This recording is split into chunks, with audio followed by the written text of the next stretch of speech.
자, 오늘 말씀 제목은 여러분 주보에 어떻게 되어 있죠? 같이 한번 읽어볼까요? 시작. 신앙의 척도 사랑으로 역사하는 믿음. 오늘 바울이 우리에게 주는 그 하나님의 말씀은 어떤 것인가, 믿음이란 무엇인지를 이야기해 주고 구원받은 자는 누구인가를 설명해 주는데, 여러분 그런 목적이 있죠. 저를 보세요. 왜 그럴까요?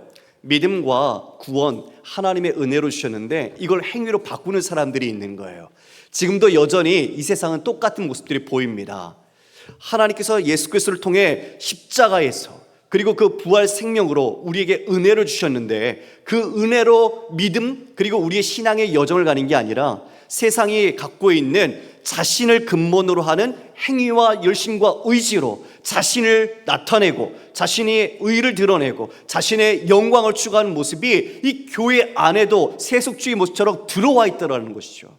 이것을 지금 바울은 거짓 교사, 즉 유대주의자들에 대해서 이 갈라디아 교회 성도들에게 복음이 무엇인지, 정말 믿음이 무엇인지, 그리고 우리가 받은 은혜가 무엇인지를 설명하는 겁니다. 이건 2000년 전이나 지금이나 우리 모두가 붙잡아야 할 말씀입니다. 할렐루야. 바로 믿음이란 그 믿음의 길, 그것을 허락하신 분을 따라 그 뜻대로 가야 하기 때문이죠. 이걸 자기의 중심적인 인간의 것으로 둔갑시키는 순간에 세상의 종교가 가는 그 구조의 모습 속에 전락하게 마는 겁니다.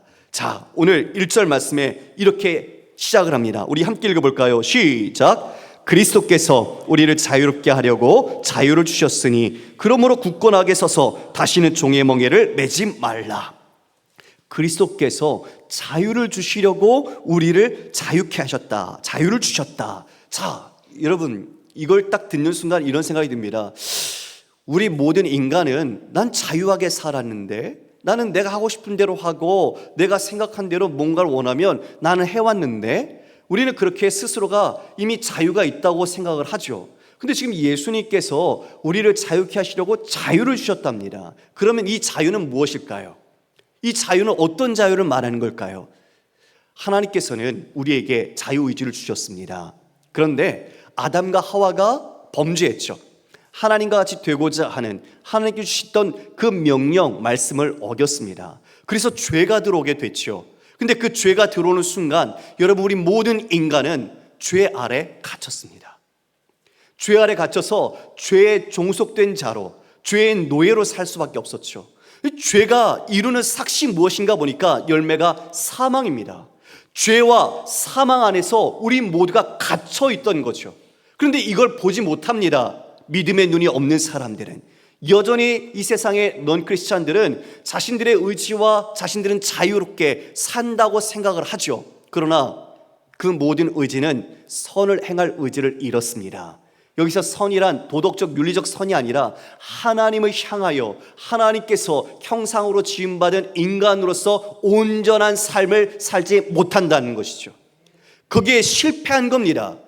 그런데다가 율법을 주었지만 율법은 지킬 수 있는 자가 아무도 없고, 오히려 율법은 우리가 죄인이며 우리가 율법 아래 저주에 갇혔다는 것을 깨닫게 하죠. 죄와 사망에, 그리고 이 세상 공중원세 잡은 악한 마귀 밑에 우리가 갇혀 있는데, 이것이 주님께서 성령으로 우리에게 믿음으로 우리를 거듭나게 하지 않으면 보지 못하는 겁니다.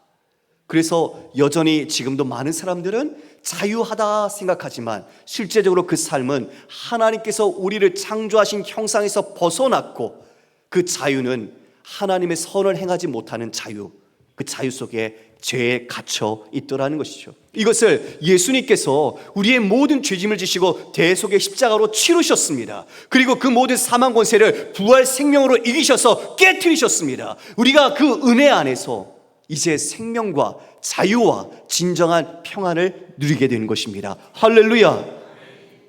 그런 그 자유를 우리에게 주셨다. 그런데 그 교회 안에 이처럼 그 자유를 다시 빼앗으려고 하고 옛 모습으로 종의 멍에를 지게 하는 그런 자들이 있으니 다시는 그런 종의 멍에를 매지 말아라 라고 얘기하는 거죠. 로마서 8장 2절 말씀 우리 함께 읽어볼까요? 시작. 이는 그리스도 예수 안에 있는 생명의 성령의 법이 죄와 사망의 법에서 너를 해방하였음이라. 죄와 사망의 그 지배 아래 있던 우리를 성령께서 이제 우리 안에 성령이 계심으로써 생명 가운데 부활의 주님을 따라 우리에게는 새 생명 그리스도인으로서 태어나 주님을 따르는 삶을 살게 되었던 것입니다. 여러분, 이 삶이 얼마나 기쁩니까? 그런데 이들은 할례를 받아야 한다는 거예요. 그리고 율법을 지켜야 한다는 거예요. 믿음도 있어야 하는데 그것들을 더 부가해서 혼합시켜 버렸습니다. 혼합주의, 그리고 자신의 행함으로 만드는 행위 구원을 만들어버린 거죠. 아시는 것처럼 사도 바울도 할례를 부정하는 것은 아닙니다. 할례를 구원의 조건으로 삼지 않는 겁니다. 믿음이 구원의 조건인데 지금 이들은 할례와 율법을 자신들의 구원의 조건과 의로운 조건으로 만들어버린 것을 배격하는 겁니다.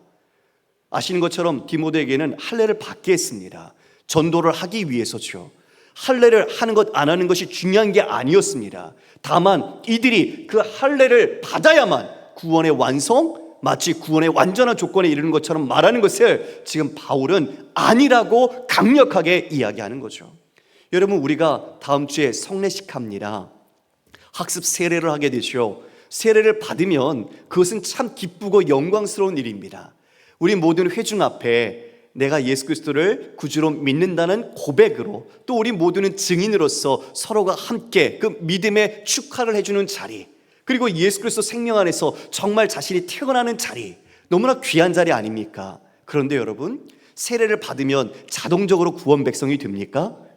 하나님께서 보시고 세례자, 비세례자, 그러니까 여기는 구원 백성, 아닌 백성 나누십니까? 아니요.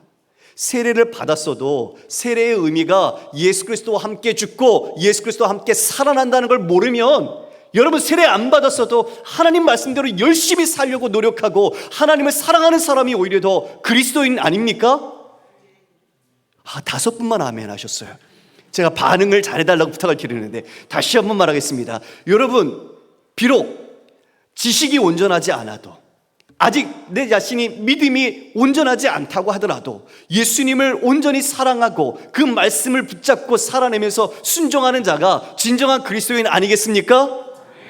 맞지요? 예, 그렇습니다. 그러니까 세례든 할례든 이 모든 것이 구원의 조건은 전혀 아닙니다.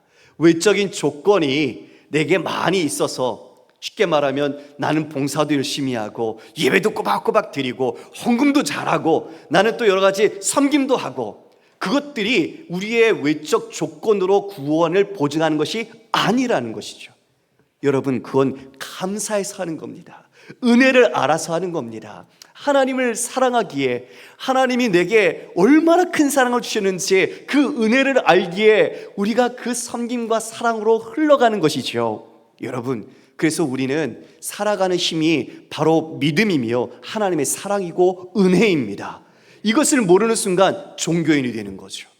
자신이 행한 것만큼 내가 좀 인정을 받고 싶고, 다른 사람에게 내가 좀 더 자랑을 하고 싶고, 내가 교회에서 다른 사람보다 뛰어나다는 걸 어떻게 보면 가치를 입증하고 싶어하는 마음, 그 열심이 오히려 사람들을 정죄하고 비난하고 사람들과의 관계를 깨버리는 모습으로 나타나는 거죠. 목사, 저도 마찬가지입니다. 여러분, 아무리 성경 지식을 많이 안다고 해서 구원을 받는 게 아닙니다. 믿음이 살아있어야 합니다. 그 믿음이 주님이 기뻐하시는 믿음이어야 합니다. 여러분, 한번 돌아보시겠습니까? 바빴던, 그리고 일 많았던 한 주간에 여러분의 삶은 어떻게 지내오셨습니까? 하나님과의 관계, 우리 주님과의 관계를 어떻게 가지셨습니까? 제가 훈장처럼 갖고 있는 것들, 뭐 얼마를 헌금합니다, 아니면 어떻게 나는 몇 시간 기도합니다, 성경을 하루에 얼마나 읽는지 모릅니다, 1년에 식독합니다, 그 열심이요, 주님과의 만남이 없으면 아무 소용이 없죠. 머리는 커지고 지식은 많아지겠지만 주님과의 인격적인 만남이 없다면 여러분, 그것이 무슨 살아있는 믿음이겠습니까? 진짜 중요한 것은 바로 하나님의 임재 앞에 내가 얼마나 머무르느냐입니다. 그분을 사랑해서 내 삶의 시간들이 정해져 있고 부족할 수 있지만 그 사랑하는 주님을 위해 내가 시간을 따로 떼어서 주님 임재 앞에 서서 주님과 함께 기도하고 주님의 말씀을 듣고 주님과 함께 대화하고, 그것이야말로 내가 은혜를 누리고 하나님을 알고 그래서 다시 살아갈 수 있는 힘과 원동력이 되지 않겠습니까? 그런 자리가 없이 그냥 우리가 습관적으로 지낸다면 여러분, 그것은 신앙이 아니라 우리의 신념과 이념에 불과해 버릴 겁니다. 믿음이 아니라 오히려 그것은, 믿음이라는 목적은 머릿속에 있지만 그것은 자기 강화로 나타날 뿐이죠.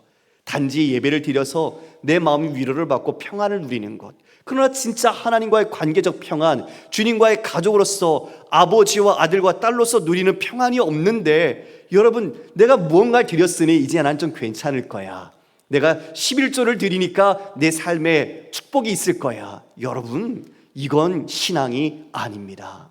지금 그렇게 만드는 자들이 있기에 바울이 지금 이 은혜, 자유를 강조하는 겁니다. 너희가 어떻게 믿음을 가졌든가, 그 은혜가 어디서 부어졌던가, 그리스도와의 그 사랑, 관계를 다시 한번 조명하고 집중케 하는 것이죠. 이걸 잃어버리면 그 길을 벗어난 겁니다. 2절에 이렇게 말합니다. 보라, 나 바울은 너에게 말하노니 너희가 만일 할례를 받으면 그리스도께서 너에게 아무 유익이 없으리라. 내가 할례를 받는 각 사람에게 다시 증언하노니 그는 율법 전체를 행할 의무를 가진 자라. 할례를 받으면 그리스도가 너희에게 아무 유익이 없다. 여러분, 이건 할례의 권능과 하나님의 은혜의 권능이 다르기 때문에 그래요. 아까 말씀드린 것처럼 이 두 영역은 구원의 조건으로서 다릅니다. 할례로서, 율법으로서는 누구도 구원을, 의롭다함을 얻을 수가 없죠. 그런데 지금 이들이 할례를 받는 것을 강조하고 율법을 지킨 것을 이야기하니까 하나님의 은혜, 하나님이 주신 그 믿음의 선물, 이 영역과는 다르기 때문에 아무 유익도 너희가 누리지 못한다.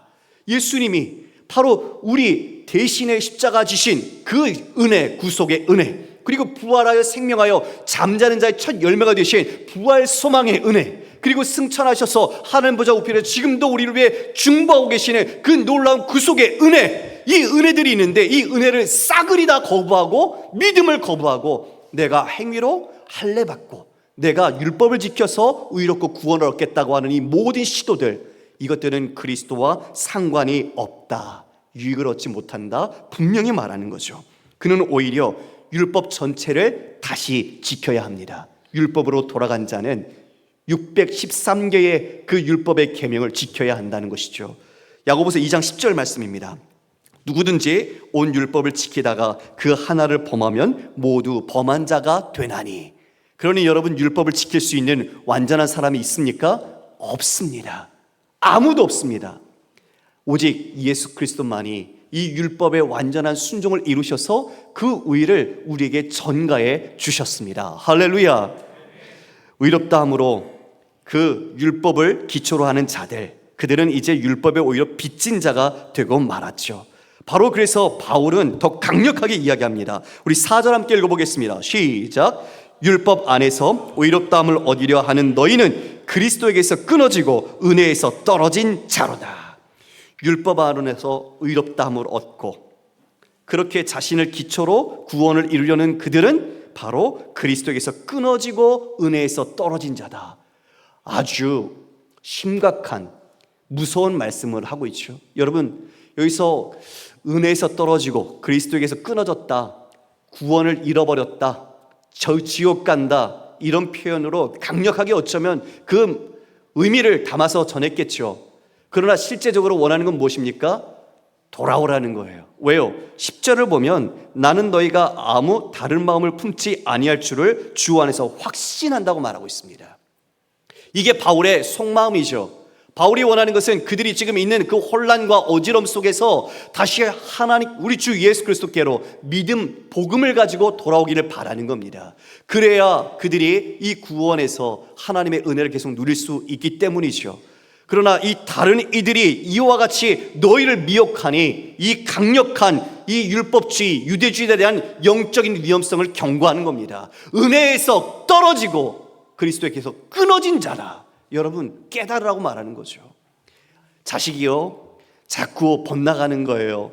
생명의 길을 가야 되는데 악한 길로, 그 세상의 길로 자꾸 나가는 거예요. 그럴 때 우리 부모가 너무 속상하잖아요. 그러면 어떤 말 할 수 있을까요? 야, 그게 그렇게 좋으면 너 거기 가서 살아. 자, 그렇게 살으라고 했으니까 아버지의 명령이 떨어졌으니 순종하겠습니다. 그리고 그 길로 가는 자는 어떤 사람일까요? 답을 주세요.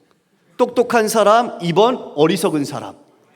그렇죠. 말귀를 진짜 이해해야 돼요. 감정적으로 받아들이면 망하는 거예요. 자, 당연히 어리석은 거죠. 그 말은 그렇게 살지 않는 것이 내게 행복한 길이고 그것이 진짜 우리가 기쁨과 하나님 안의 믿음의 길이라는 것을 강력하게 말하는 거죠. 지금 그런 거죠. 그렇게 너희들이 간다면 그 모든 것을 그리스도에게 끊어지고 은혜에서 떨어진 자다. 깨달으라는 겁니다. 얼마나 그것이 중요한지, 그것이 진짜 누려야 할 복된 것인지 알라, 이렇게 말씀한 거예요. 그러면 진짜 믿음은 우리에게 어떻게 이루고 어떤 역사를 이뤄갈까요? 우리 5절 함께 읽습니다. 우리가 성령으로 믿음을 따라 의의 소망을 기다리노니. 믿음을 가진 자는 어떻게 사는가? 첫 번째가 그 믿음을 따라 의의 소망을 기다린대요. 여러분, 우리가 믿으면요 의롭다 함을 받습니다. 주님은 믿음을 우리를 보시고 의롭다고 칭해 주세요. 그게 바로 이신칭의죠. 그러나 그것은 법정적인 성언입니다. 법정적인 선언. 그러니까 우리는 이제 태어난 거예요. 구원을 시작한 거죠. 하나님께서 주신 뜻을 알기 시작했고 그분과 관계를 맺기 시작해서 이제 구원의 완성이라는 주님 다시 오시는 그날 우리가 누릴 큰 영광, 우리의 완성을 보는 거예요. 바로 지금 우리는 그래서 이미 구원을 얻었지만 아직 이루어야 할 마지막 과정을 위하여 우리는 그 믿음을 붙들고 소망 가운데 살아가는 것입니다. 그렇게 성령께서 우리 안에 함께 하셔서 우리를 끝까지 믿음을 붙들어 주시는 거예요. 이게 참 믿음입니다. 할렐루야. 내 믿음이 내 능력과 의지로 지켜지지 않아요. 여러분, 아침의 생각과 저녁의 생각이 우리의 마음가짐이 다르잖아요. 왜 화장실 들어갈 때와 나올 때가 벌써 다르다면서요. 그런 것처럼 우리는 연약해요. 그래서 우리 안에 보혜사 성령께서 함께 하셔서 우리의 믿음을 붙들어 주시는 거예요. 상황이 변해도, 내가 어렵고 힘든 상황에 처해도 우리 성령께서 우리의 믿음을 붙들어 주십니다. 도와주십니다. 그래서 우리가 믿음을 잃어버리지 않고 끝까지 그 믿음의 경주를 마지막 영화의 과정까지 완성을 위하여 소망하며 살더라는 거죠. 그러니까 여러분, 예수님 말씀하신 것처럼 심령이 가난한 자가 복된 것이고 그리고 의를 위하여 박해를 받는 자가 복된 것이죠. 이 세상은 그런 길을 가지 않지만 우리가 어떤 상황에 떨어져 있어도 믿음을 지킨다는 것은 그것이 박해로 올 수도 있고 핍박으로도 올 수 있는데 그 모든 과정 속에 믿음은, 참 믿음은 성령께서 이끄시고 보호하셔서 끝까지 그 믿음의 완성, 마지막 영화 주님 오시는 그날까지 우리가 의의 완성 가운데 소망하는 삶을 살더라는 것입니다. 바로 이게 드러나야 돼요. 우리 모두의 삶에서. 저 사람은 어떻게 저렇게 살아가? 지금 상황은 자포자기하거나 이미 끝났다고 체념하거나 아니면 세상의 방법을 동원해서라도 어떻게 살아남으려고 해야 되는데 그런 모습이 아니에요. 믿음을 붙드는 모습을 보는 거예요. 믿음으로 끝까지 주님을 신뢰하는 거예요. 그 약속의 말씀이 성취될 것을 믿고 있는 거예요. 그것이 우리가 점점 주님을 닮아가는 빚어짐, 깎이고 다듬어져서 우리 주 예수 그리스도의 형상, 주님의 그 장성한 충만한 분량의 일까지 우리가 성장해 나가는 것입니다. 이게 참 믿음을 갖고 있는 사람입니다. 그리고 또 그 믿음은 어떻게 역사할까요? 여러분 6절입니다. 시작. 그리스도 예수 안에 있는 할례나 무할례나 효력이 없을 때 사랑으로서 역사하는 믿음뿐이니라. 여러분, 할례를 받든 안 받든 소용없죠. 아무 소용없어요. 그 필요가 없어요. 그게 큰 의미를 부여하는 게 아니에요. 그리스도 예수 안에 오직 믿음이 어떤 믿음이래요? 사랑으로 역사하는 믿음. 다 같이 따라해 볼까요? 사랑으로 역사하는 믿음. 예, 믿음이 있다면 그 믿음이 어떻게 드러나는가, 어떤 모습으로 표현되는가 보니까 믿음은 보이지 않지만 사랑이 드러나더라는 거죠. 사랑이 그 믿음이 진짜 참되다는 것의 증명으로 나타나더라는 것을 이야기해 준 겁니다. 그 사랑, 여러분은 어디서 확인할 수 있을까요? 예수님의 십자가에서요. 믿음이 없으면 사랑할 수가 없어요. 여러분, 사람과 사람 사이도요, 그 사람을 신뢰하지 못하면 사랑하지 않습니다. 우리는 예수 그리스도 그분을 믿을 때 그 믿음 안에서 나를 위해 행하신 하나님의 사랑을 깨닫게 되죠. 그 사랑이 얼마나 큰지, 그리고 그 사랑이 지금도 내게 성령으로 말미암아 부어지고 있다는 것을 알지요. 그래서 기뻐요. 그래서 감사해요. 그래서 눈물은 나지만 감사하고 고맙고, 그래서 우리는 주님 앞에 정말 기뻐할 수 있는 거예요. 그게 믿음의 능력이에요. 사랑으로 그것이 드러난다는 거죠. 사랑이 바로 우리 주님께서 말씀하신 세 계명이지 않습니까? 서로 사랑하라. 내가 너희를 사랑하지 너희도 서로 사랑하라. 이로써 모든 사람이 너희가 내 제자인 줄 알리라. 여러분, 마태복음 25장에 보면 양과 염소의 비유가 나옵니다. 그때 그 양과 염소의 비유를 양쪽으로 나누어놔서 그 양에게는 이야기하는 것이 그들이 주인이, 왕이 굶주릴 때 먹여줬고, 헐벗을 때 입혀줬고, 갇혔을 때 와서 돌봐주었대요. 그러나 그들은 기억을 못해요. 그런 적이 없대요. 무엇을 의미할까요? 그리스도인의 삶에 양식 드러나는 표지가 사랑과 섬김인 거예요. 자연스러운 거예요. 내가 사랑해야지 사랑한 게 아니라 내가 사랑을 알기 때문에 사랑이 내 안에서 열매를 맺으니까 당연히 믿음이 그 사랑으로서 드러나더라는 것이죠. 그래서 마태복음 25장 40절 말씀에 임금이 대답하여 이르시되 내가 진실로 진실로 너희에게 이르노니 너희가 여기 내 형제 중에 지극히 작은 자 하나에게 한 것이 곧 내게 한 것이다. 주님의 기준이 이거였어요. 믿음, 그 믿음이 무엇으로 드러나는가? 믿음은 동기죠. 그리고 원동력이죠. 그것이 이처럼 사랑을 베푸는 모습으로 나타나는 것을 주님이 보신다는 겁니다. 여러분은 어떠십니까? 여러분의 가정에서, 그리고 직장에서, 그리고 몸담는 공동체에서 여러분은 사랑이 드러나십니까? 아니면 그 사랑이 오히려 점점 자기의 마음속에서 식고 있습니까? 사랑이 식는다면 주님과 거리가 먼 겁니다.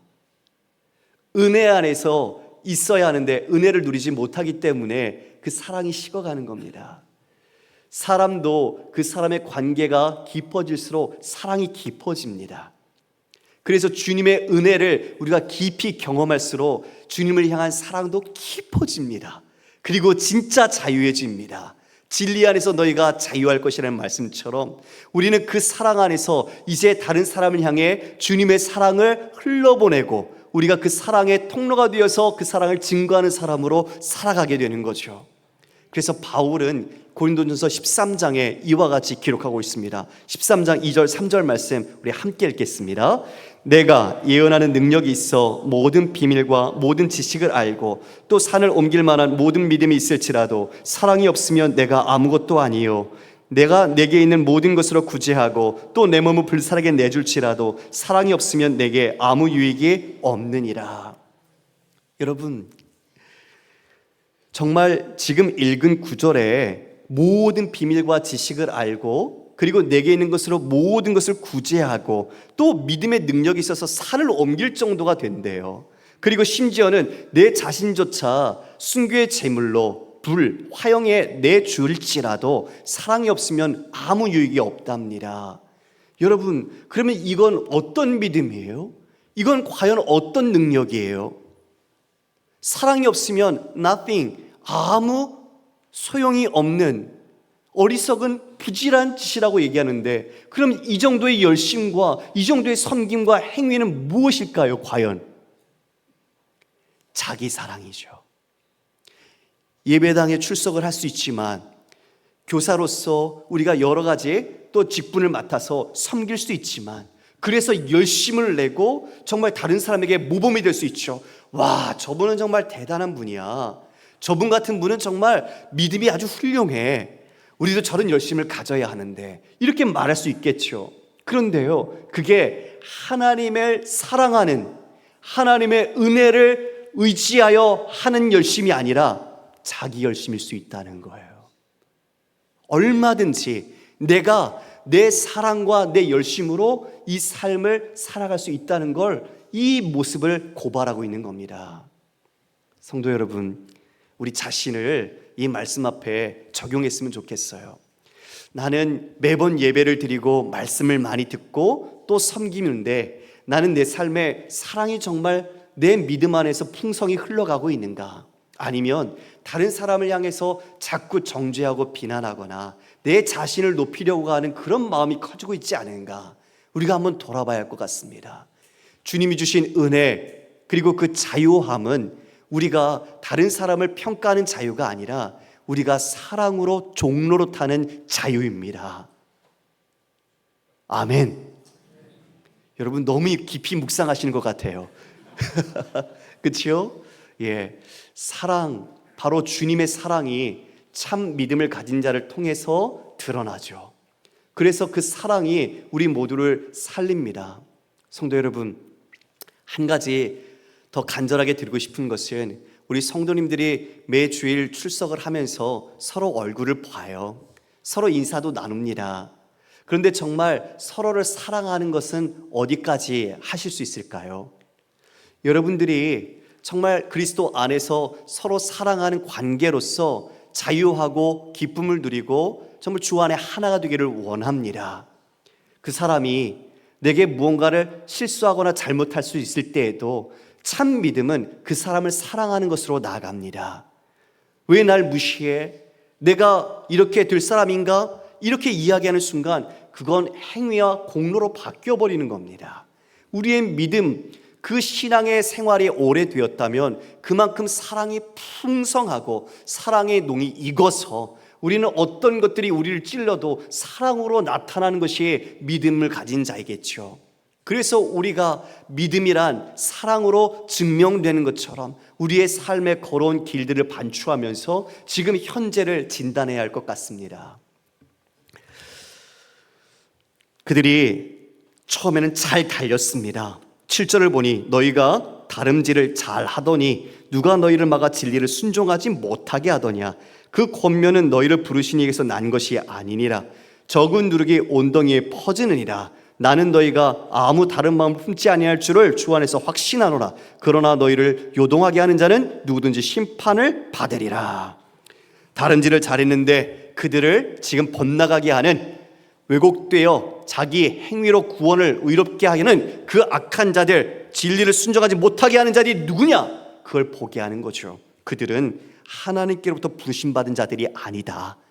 악한 자들이라는 것을 정확하게 폭로해버리죠. 그래서 그들이 가르친 거짓으로 몇 명의 사람들이 어쩌면 유대교로 돌아갈 수도 있겠죠. 할례를 받았을 수도 있겠죠. 바로 그것이 누룩인 거예요. 적은 누룩이 여러분 빵덩이를 아주 부풀게 하는 것처럼 지금 자그마한 그런 움직임, 그런 생각들, 그런 것들이 지금 이 공동체를 혼란하게 하고 어지럽게 만들 수 있다는 것. 그래서 그 누룩을 어떻게 해야 하라고요? 제거해야 한다는 것입니다.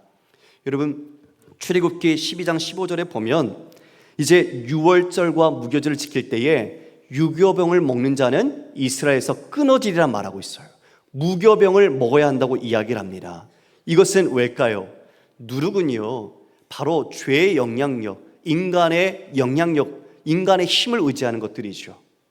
구원은 전적인 하나님의 은혜이기 때문에 인간이 기여한 것이 전혀 없다는 것을 누룩이 없는 무교병을 먹음으로써 하나님의 은혜를 기억하는 겁니다. 고린도전서 5장 6절 7절 말씀에 너희가 자랑하는 것이 옳지 아니하도다. 적은 누룩이 온 덩어리에 퍼지는 것을 알지 못하느냐? 너희는 누룩 없는 자인데 새 덩어리가 되기 위하여 묵은 누룩을 내버리라. 우리의 유월절 양 곧 그리스도께서 희생되셨느니라. 우리 예수님의 전적인 은혜로, 공로로 우리가 구원 백성이 되었는데 자꾸 누룩 같은 인간의 열심과 의지와 행위를 기초로 한 공로로 돌아가는 거예요. 자꾸 믿음 안에 그걸 섞는 거예요. 혼합하는 거예요. 그러면서 자신들을 높이는 모습들, 이것들을 다 잘라버려라, 내어버리라고 말하고 있는 거죠. 그렇게 하는 자들에게는 하나님의 심판을 있을 거라는 걸 분명하게 선포하고 있습니다. 자, 우리 11절 12절 함께 읽어보겠습니다. 시작. 형제들아 내가 지금까지 할례를 전한다면 어찌하여 지금까지 박해를 받으리요. 그리하였으면 십자가의 걸림돌이 제거되었으리니 너희를 어지럽게 하는 자들은 스스로 베어버리기를 원하노라. 형제들아 너희가 지금까지 할례를 전한다면, 즉 바울이 만약 할례를 전했으면 지금 이런 비난과 공격을 받지 않았을 겁니다. 바울은 할례를 부정하지는 않았잖아요. 다만 그것이 구원의 조건이 아니라는 것을 이토록 믿음을 강력하게 이야기하는 거죠. 왜요? 자신이 율법의 열심이었는데 수치와 저주의 십자가에 달렸던 예수 그리스도, 그분이 부활하신 것을 만났을 때 더 이상 그 십자가는 수치와 저주가 아니었어요. 바로 하나님께서 나타내는 영광스러운 자리였던 거죠. 그래서 바울은 그리스도에 대하여 이렇게 고백합니다. 고린도서 1장 22절 이하의 말씀에 유대인은 표적을 구하고 헬라인은 지혜를 찾으나 우리는 십자가에 못 박힌 그리스도를 전하니 유대인에게는 거리끼는 것이요 이방인에게는 미련한 것이로되 오직 부르심을 받은 자들에게는 유대인이나 헬라인이나 그리스도는 하나님의 능력이요 하나님의 지혜니라. 할렐루야. 바울이 이걸 깨달은 거예요. 박해자였던 자기가 그 십자가가 수치와 저주가 아니라 바로 예수 그리스도를 통해서 하나님께서 구원을 베푸시는 지혜고 능력이라는 것을 알게 된 거예요. 그래서 부끄러워하지 않았어요. 십자가를 자랑했어요. 나는 오직 십자가, 예수 그리스도의 십자가를 자랑하겠다 결단하고 고백했어요. 지금 그 십자가 만약 내가 그것을 걸림돌 제거되었다면, 여기 걸림돌이 스칸달론이라는 단어인데 스캔달이라는 뜻입니다. 문제거리, 쉽게 말하면 함정, 올가미, 덫. 만약 내가 십자가를 피해간다면 나는 이 덫에, 이 고난에 나는 빠질 필요 없다. 그러나 바울은요, 나는 피하지 않겠다. 나는 십자가, 그 믿음, 하나님의 자유가 무엇인지 알기에 결코 양보할 수 없다. 하나님을 확신하면서 믿음으로써 자신의 생명을 건 이야기를 이처럼 고백한 것입니다. 그리고 12절에 좀 아주 과격한 이야기지만 거친 표현을 쏟아내죠. 너희를 어지럽게 하는 자들은 스스로 베어버리기를 원하노라. 너희를 어지럽게 하는 자들, 그들은 누구지요? 거짓 교사들이죠. 스스로 베어버리래요.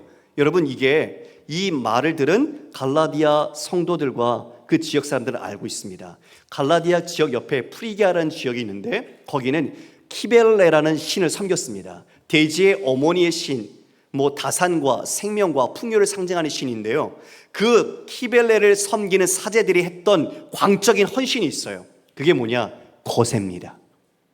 거세를 했어요. 그걸 지금 이 갈라디아 지역의 성도들, 원독자들은 잘 알고 있는 내용이에요. 그러니까 지금 너희들에게 할례를 강요하는 자들이지, 그들이 진짜 그 할례가 구원의 공로라면, 완전한 구원의 완성을 이룰 수 있다면 아예 거세! 이렇게 말한 거예요. 잘라버리라고. 그러면 완전한 구원 얻지 않겠니? 조롱과 그들에 대한 반문과 그리고 그들에 대한 질책을 이와 같은 표현으로 말하고 있는 겁니다. 그만큼 바울의 마음은 복음으로 간절한 것이죠. 성도 여러분, 말씀을 정리합니다. 우리 이 시대에도 여전히 복음을 훼손하고 그리고 주님의 이 자유를 억압하려고 하는 시도들이 여전히 있습니다. 우리는 그것에 맞서서 우리는 믿음을 지켜야 합니다. 복음을 지켜야 합니다. 다시 종의 멍에를 매서는 안 됩니다. 우리는 그 믿음이 의의 소망을 지금도 성령과 함께 인도하심을 따라서 이뤄가는 자임을 여러분 꼭 기억하십시오. 그리고 우리의 믿음은 사랑으로서 역사하는 믿음이라는 것을 우리의 마음속에 새기길 원합니다. 그 사랑, 우리 주님께서 우리에게 주신 사랑, 그 은혜면 충분합니다.